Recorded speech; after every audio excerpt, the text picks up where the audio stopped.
क्योंकि कोई नहीं ना, इसमें देखने वाली क्या बात है।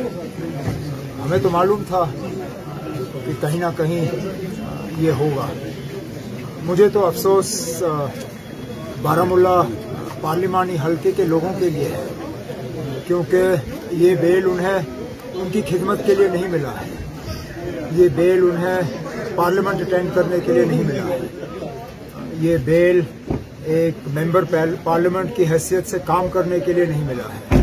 ये बेल मिला है सिर्फ और सिर्फ यहाँ वोट हासिल करने के लिए, और उसके बाद इनको वापस तिहाड़ लेना पड़ेगा और नॉर्थ कश्मीर के लोग दोबारा एक नुमाइंदे के बिना होंगे। अब वोटर इसको किस तरह से लेगा और इस फैसले का उन पे क्या असर होगा हम देखेंगे। नेशनल कॉन्फ्रेंस को इससे नुकसान हो समझ के और मतलब बड़े एहतियात से इस मामले में कदम रख रहा था। लेकिन अच्छी बात है कि जो बात बहुत लोग सोच रहे थे वो महबूबा मुफ्ती साहिबा ने खुल के की। उन्होंने तो सीधा सीधा कहा है कि इंजीनियर रशीद साहब बीजेपी के कहने पे काम कर रहे हैं, और सवाल उठाया कि ये जो सारा पैसा खर्च हो रहा है उनके उम्मीदवारों पे, ये पैसा आ कहां से रहा है। अब देखें, अगर इसका जवाब एआईपी से आ जाता है, हम तो इन लोगों का मुकाबला करते रहेंगे।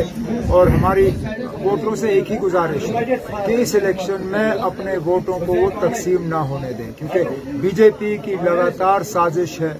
और जैसे वजीर दाखिला ने अपने प्रेस कॉन्फ्रेंस में कहा, वो एआईपी, पीसी, इन बाकी पार्टियों के साथ कल हुकूमत बनाने के लिए तैयार होंगे। तो लोगों को अगर बीजेपी की हुकूमत बनानी है तो इन तंजीमों की मदद करें।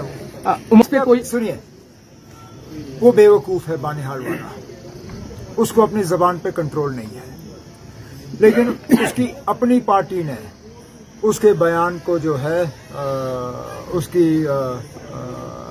उसके खिलाफ एक बयान जारी किया है।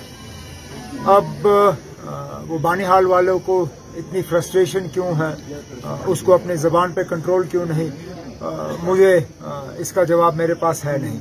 लेकिन कम से कम कांग्रेस की तरफ से उसके बयान को नोटिस किया गया और उसके खिलाफ कांग्रेस पार्टी ने अपनी आवाज उठाई। हमारे लिए ये मामला वहीं पे खत्म हो जाता है। उमर सर, जब हमने बयान दिया तो स्टेज पे आपने कहा कि मुझे बाद में समझ आया कि मेरे खिलाफ जो सियासत की जाए, क्या उसकी कड़ी को आज इस तरह देखे कि जब आप इंजीनियर की कुछ तो है कि ये जेल में बैठे हुए लोग सिर्फ मेरे पीछे ही पड़ जाते हैं। मतलब ये कोई मामूली बात नहीं है ना। इंजीनियर रशीद का एक बार लड़ना मैं समझ सकता हूँ कि ये कोइंसिडेंस है, ये ऐसे ही हुआ। लेकिन इस इलेक्शन में एक आदमी को 2 सीटों पे लड़वाना, और एक पे तो चलिए उनका निशाना ठीक रहा, वो गांधरबल आए, दूसरे पे उनका निशाना गलत रहा। वो उम्मीद कर रहे थे कि मैं बीरवा से कागज भरूंगा, मेरा बड़गाम से कागज भरने का इरादा था।